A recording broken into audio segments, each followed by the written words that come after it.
बऱ्याच जणांना वाटतं ह्यांचं काम काय सोपं आहे, काय फक्त पार्सल घ्यायचं आणि दुसऱ्या ठिकाणी डिलिव्हर करायचं, लगेच त्यांना पैसे भेटतात, ते पण फिरायचं काय गाडीतल्या गाडीवर. त्यांना फक्त एकच बोलायचं आहे, लोकांना दुरून फक्त मोराचा फुलेला पिसारा दिसतो, त्याची उघडी पडलेली गाड नाही दिसत. याचं कारण म्हणजे मागे एक मी विचित्र कस्टमरचा तुम्हाला व्हिडिओ टाकला होता, तो तुम्ही सगळ्यांनी बघितला. तर हे बघा, आता मी आता अंबरनाथला ह्या लोकेशनला आलेलो आहे. ह्या सोसायटीमध्ये डिलिव्हरी बॉयला ना गाडी घेऊन एंट्रीच नाही. आतमध्ये किती पण लांब ती बिल्डिंग असू दे, त्यांना पायी चालत जावं लागतं. पहिली गोष्ट तर बघा, हा वॉचमन हळूहळू आला, तंबाखू चोळली, त्यानंतर आरामात एंट्री केली त्यांनी.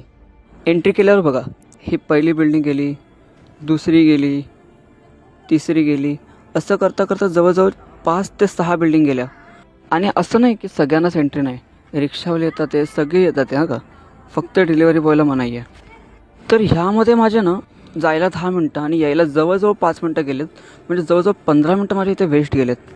म्हणजे ह्यांना डिलिव्हरी बॉयच्या वेळेची किंमतच नाही.